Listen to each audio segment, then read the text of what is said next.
All right, happy Thanksgiving, guys. While others are inside eating leftovers and tolerating their families, Crazy Horse is finishing mods for his solo skiff. I'm going to post this up on a few different Facebook pages along with my YouTube channel because it's kind of a show-off video to show you guys this awesome mod, but there's also some questions involved that some of you guys might be able to help me with. So let's go check it out. So here we go, gang. It is the Minn Kota Riptide iPilot 55-pound thrust trolling motor mounted on the bow. As you can see, I have power going to it. Using my remote here. Right. Slow it down. It's really quiet, I've noticed.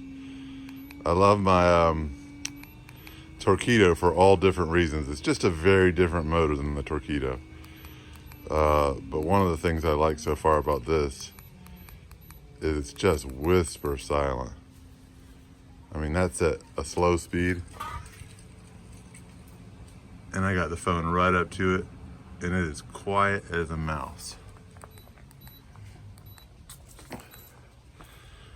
Other features are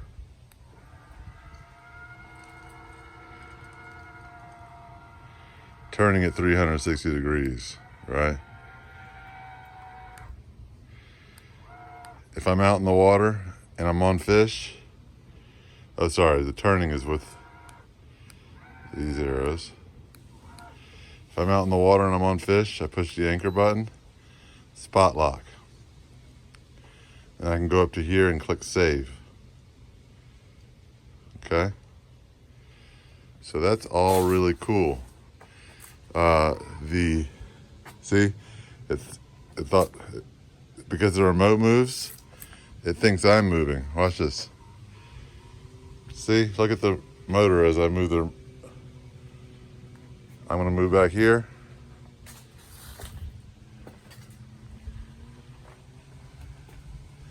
And the motor's trying to compensate for where I'm going.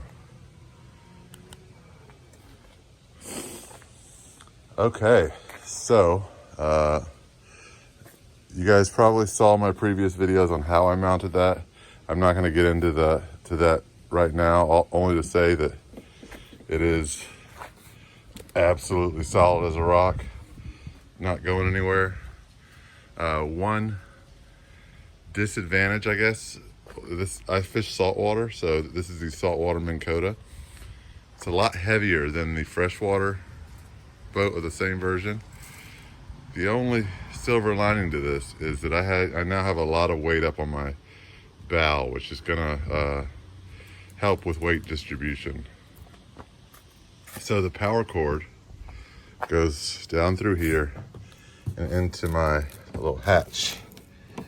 I'll pull that up for you guys so you can get a little bit of a better look. So right now I only have one of the batteries connected, but I really wanted to show you guys this because these are two 55 amp hour batteries from Amped Outdoors. They're lithium. They are not cheap. I think you can get them from about 160 bucks. But they only weigh like, I think either 19 or 22 pounds each, which for a battery is awesome. And combined I have 110 amp hours. So that's pretty sweet. Also, because there's two of them, you can kind of take a modular approach. You don't have to bring both batteries. You can just bring one if you're going on a shorter trip. This would be like an all-day approach if I'm going to be out in the water for 10 hours. If it's only going to be a half a day trip, I'm fine with just a 55 amp in there. And I take, 20 pounds off the boat, which is a big difference with a craft this size. Okay. Lastly, and this is where I need some input from the community. I got this Humminbird G3N side imaging, mega side imaging fish finder. Sorry, not G3N, G3. When I bought it, I didn't want to pay the extra 50 bucks because I was like, why the heck am I ever going to need network? Well, enter the Riptide.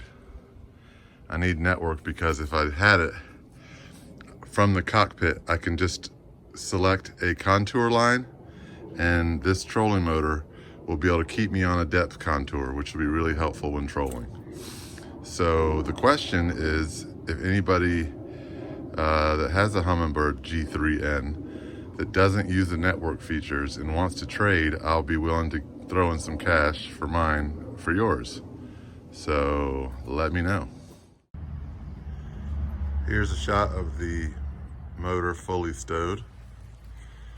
I'm pretty happy with the way it turned out. You know, it does overlap my hatch a little bit, but I can still have access to that. I'm really happy with the way this install turned out.